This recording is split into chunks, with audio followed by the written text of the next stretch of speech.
It has been nearly 50 years since the last human being set foot upon the lunar surface. Were budget constraints really the driving force behind this decision, or was it something far more sinister? If the accounts of certain whistleblowers are to be believed, then it might just be that there is something on the moon. History tells us that between 1969 and 1972, American astronauts completed a total of 6 successful landings on the surface of the moon. The last of these missions, Apollo 17, concluded on the 19th of December 1972, when Eugene Cernan, Harrison Schmitt, and Ronald Evans were recovered from the Pacific Ocean by the crew of the USS Ticonderoga. But despite a further 3 Apollo missions having been planned, no other manned expedition from any nation has since taken place.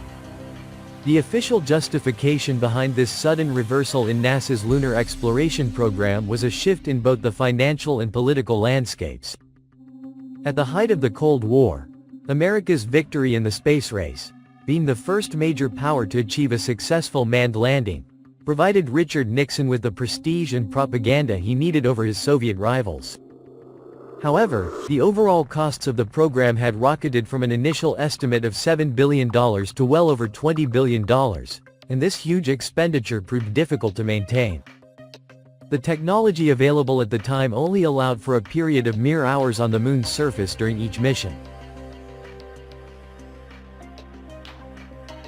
With no natural resources or significant scientific material forthcoming from the first few trips, NASA found it impossible to secure the funding needed to carry out what remained of their program.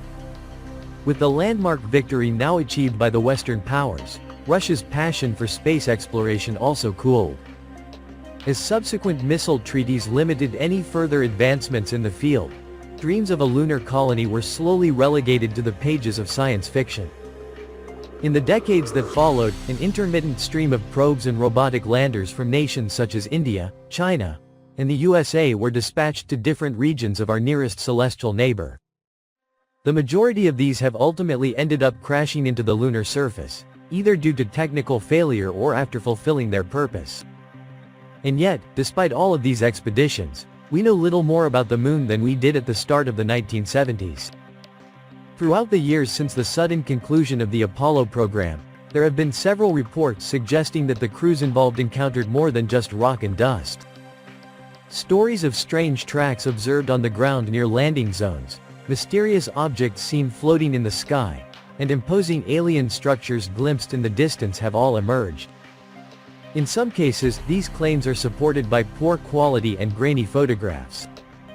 In others, audio files that have either been erased or edited are offered up as evidence of a conspiracy. Throughout all these stories, however, there is a common thread. The moon may already be home to existing residents, inhabitants who do not appreciate unwanted intrusions. In 2015, an article began circulating on Reddit, purportedly from a British psychologist who had viewed confidential reports detailing further moon landings that had taken place since Apollo 17. While there are many aspects of this alleged testimony that are either impossible to verify or easily debunked, some elements seem to lend credence to similar tales surrounding NASA's official landings. The anonymous source claimed that the astronauts of Apollo 17 had not traveled far from their landing site when they came across the shattered remains of another landing craft.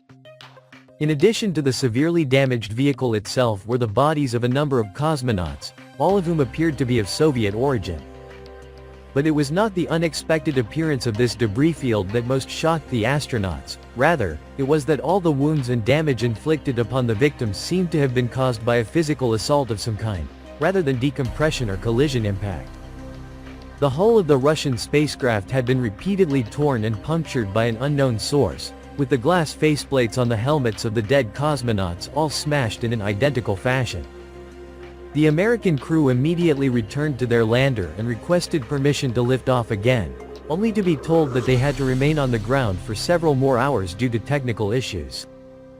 During this time, they sent increasingly panicked radio transmissions, claiming they could see shadowy figures moving around on the hills outside, gradually making their way closer to the module.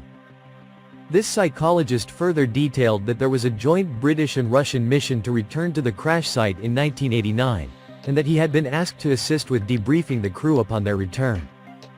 The Russian lander successfully arrived in the vicinity of Apollo 17's landing zone in December 1990, only for the crew to be attacked by unknown entities. This attack was reportedly watched in disbelief by their controllers at the Akatsuki launch site before all contact was lost.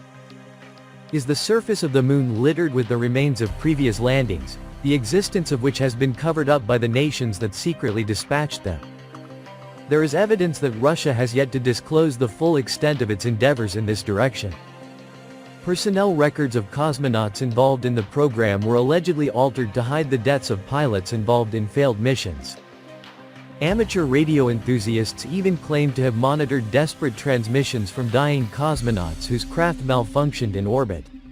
While orbiting the moon in May of 1969, Apollo 10 crew members Gene Cernan and John Young reported hearing strange noises emanating from the surface below. This phenomenon consisted of an eerie whistling sound, which the two men described as outer space music. Their controllers were at a loss to explain what the astronauts were hearing. It was only in later years that the incident was attributed to feedback generated between VHF transmitters situated in different parts of their spacecraft. Another strange tale surfaced after the conclusion of the Apollo 15 mission in July 1971.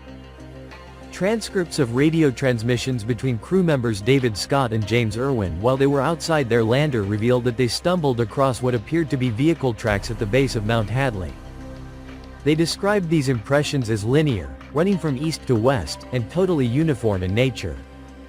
Yet, one of the most defining features of Apollo 15 is that it was the first expedition to be equipped with an experimental lunar rover. The claims surrounding the crew of the iconic Apollo 11 mission, however, have most captured the imagination of conspiracy theorists.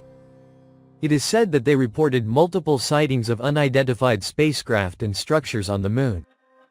The first of these encounters was reported only 3 days into their mission when Commander Neil Armstrong requested clarification on the location of the third stage of the Saturn V rocket.